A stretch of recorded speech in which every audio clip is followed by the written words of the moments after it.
Hope is good for the soul. A few years ago, an Age reporter interviewed a number of young people at the Box Hill shopping centre. Yvette, a young 16-year-old girl, was reported as saying, "I think this world sucks. It's the whole system, these stupid governments. Where is it leading to?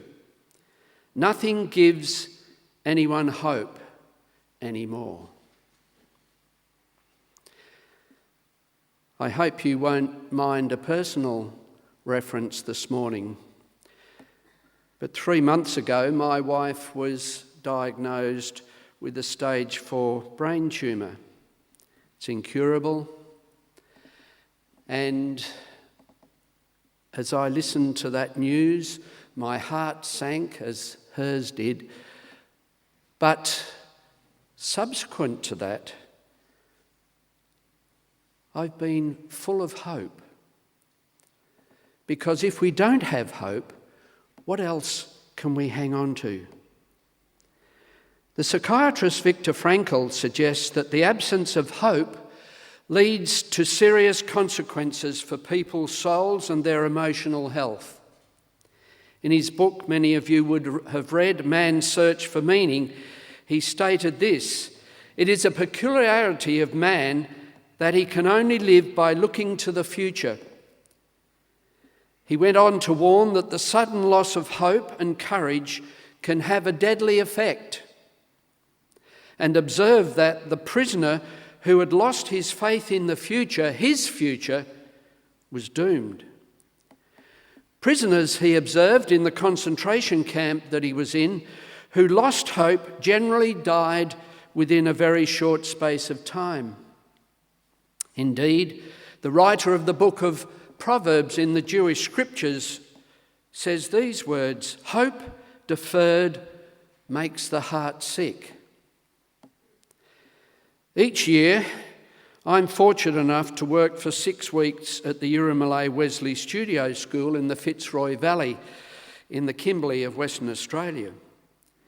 And many of the Indigenous students that come to us from the various Aboriginal communities within Fitzroy Valley come with a variety of mental health issues, mainly not of their own choosing, such as FASD, which is fetal alcohol spectrum disorder.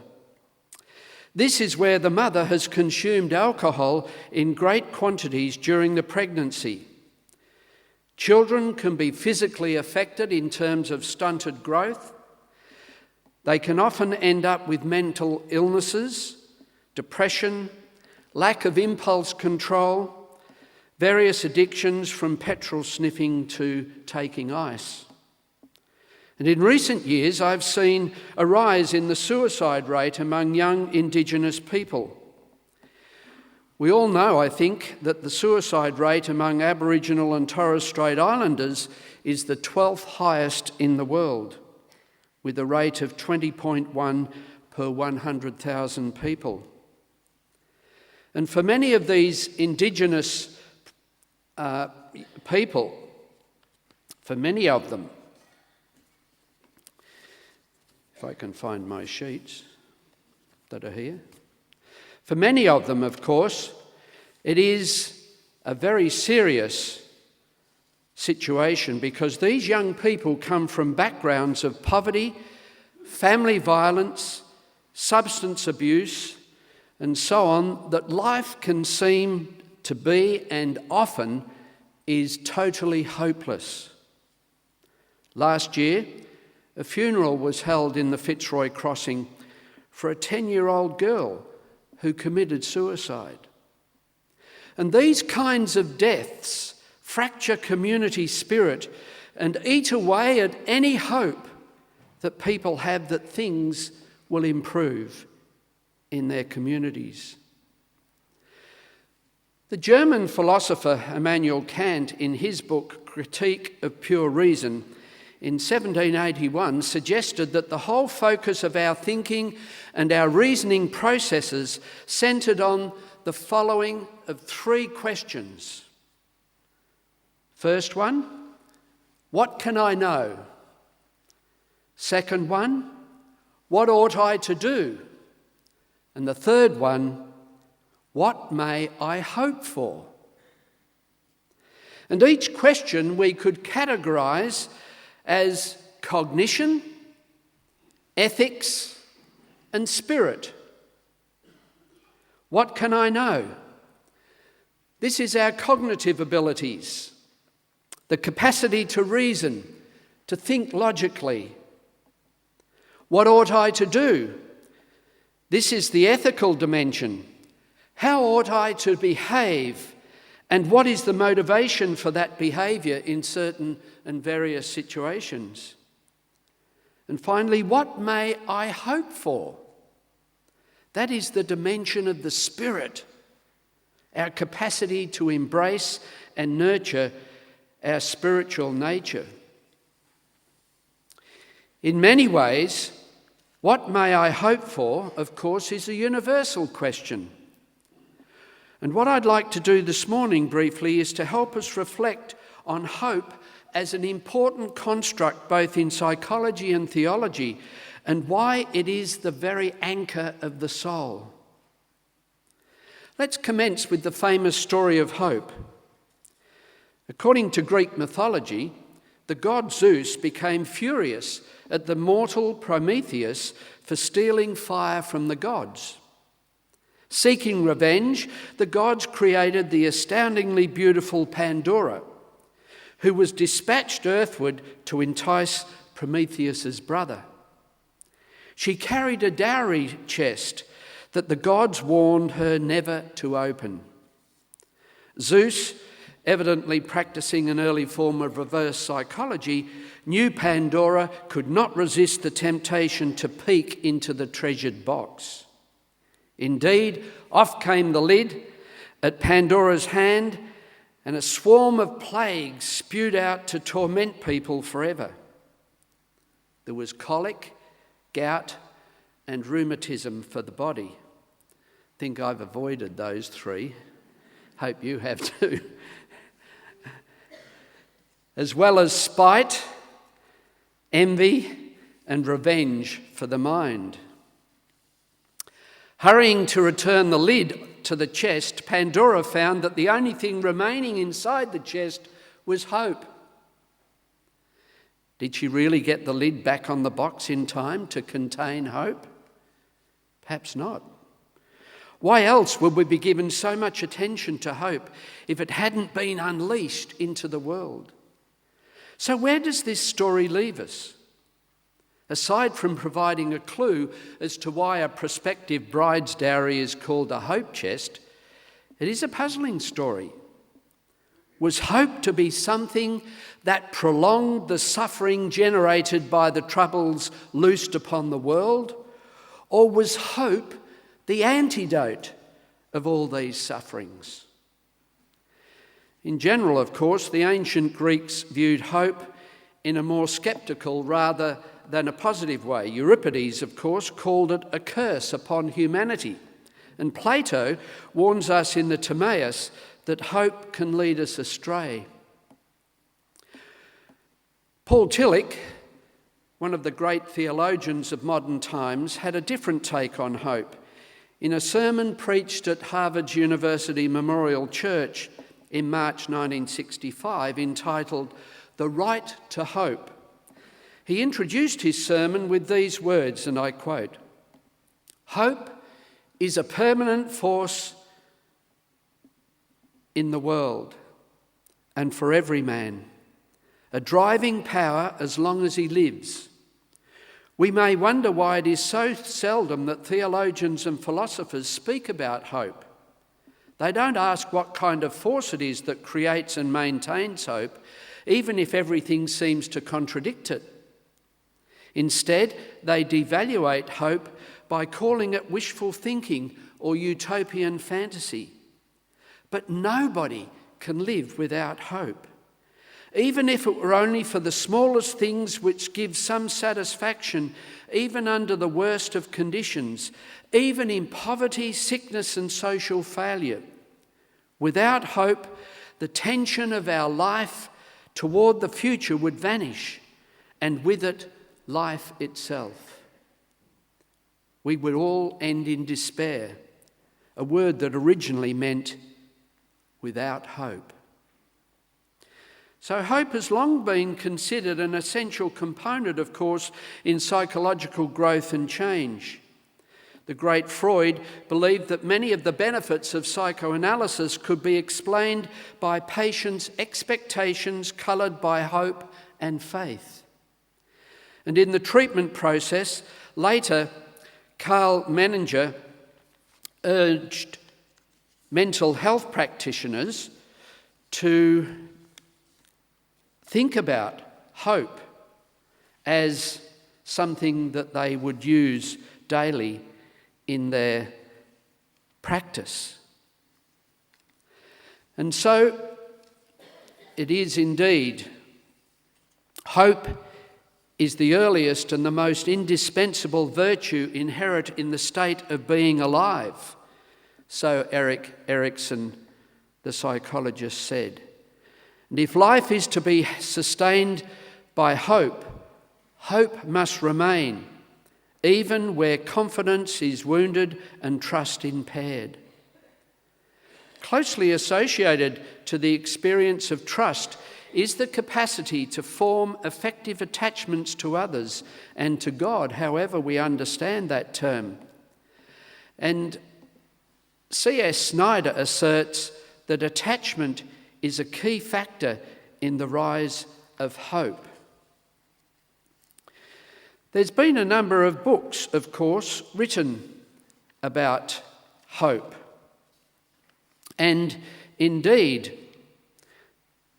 in 1994, C.R. Snyder found that individuals who have low hope, that they generally cope through avoidance and don't learn from past experience, and they become pawns in life. And in his 1994 book, The Psychology of Hope, he suggests that hopeful people differ from us in some intriguing ways. First, they have the ability to envision a broader range of goals than most people. Second, they have greater willpower and energy to pursue those goals. And third, they have the skills to generate a wide variety of routes to reach their objectives. And William James, the psychologist, in 1907 wrote, "Be not afraid of life. Believe that life is worth living, and your belief will help create the fact." So a hopeful disposition cultivates a purposeful approach towards life, allowing us to be pulled forward by our hopes and aspirations rather than driven by our fears and failures. And Snyder and Jerome Frank researched the whole of literature on psychotherapy, trying to find a common curative element, and concluded that instilling hope is essential for therapeutic success and is the antidote for demoralisation, which they consider to be the main issue that clients bring to therapy. The existential psychotherapist Irvin Yalom says that he identified the installation of hope as the first curative factor in effective therapy. And he cited hope as the first of 11 primary factors in the therapeutic experience. With the installation of hope, it offers a path back to a sense of possibility in our lives when almost all seems lost. Instilling hope then is about relief and restoration and the opportunity once more to look forward, to wonder when we're in a barren place what lies over the horizon, and to have the courage to keep moving one foot after the other. So what can the Christian faith say about hope? Is it just a starry-eyed optimism that divorces itself from the reality of the world around us? There are two main ways of understanding hope in theology. One way is to define it as the object of hope, traditionally understood as hope in Jesus of Nazareth and all that his coming implies, or the attitude of hoping. The Christian, of course, is liberated from fear about our own future in order to care about the fear and the struggles of others. Hope is not merely a private matter, for God's kingdom is universal, and hence, in modern theology, the broader socio-political dimension of hope has become more prominent in recent years. It was Jürgen Moltmann, writing in 1975, believed that God's promise to work in the future is more important than what he has done in the past. And the implication of this focus on the future is not withdrawal from the world in hope that a better world will somehow evolve. Rather, the theology of hope advocates the active participation in the world in order to speed the coming of that better world. And we together as the church, in committing itself to proclaiming the good news in terms of how society understands that, and to the socio-political struggle for justice and liberation, Moltmann says the church is like an arrow sent out into the world to point to the future. So the church can neither separate itself from the world nor merge with it. It cannot separate from the world because the kingdom of God, which was proclaimed by Jesus of Nazareth, is the true future of both the church and the world. Some of you may have heard the words of Professor Emeritus Lloyd Gearing, the New Zealand theologian, when he said, Jesus came preaching the kingdom of God, and what we ended up with was the church. The church is not the kingdom of God, but only the sacramental sign of the new world that is emerging in our visible world. The church is on the way to the future. It is not yet achieved the goal of hope.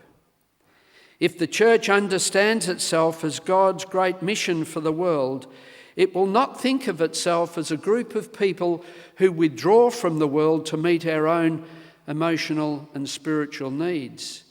To do that is a betrayal of the church's basic orientation to the kingdom of God and to the world. If we close in on ourselves and are preoccupied with meeting our own spiritual needs, the gates of the kingdom are closed to us.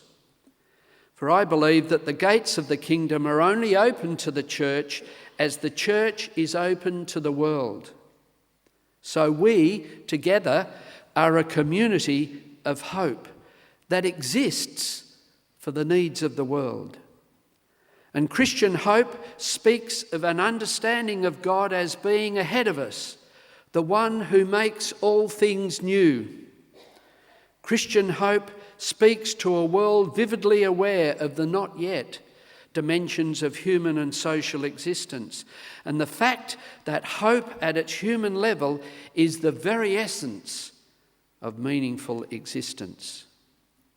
The church, then, is to be seen as the people of hope, experiencing hope in the God who is present in all of his promises. So today, this is our hope. So let us go from here, living in hope, knowing that the eternal presence is with us.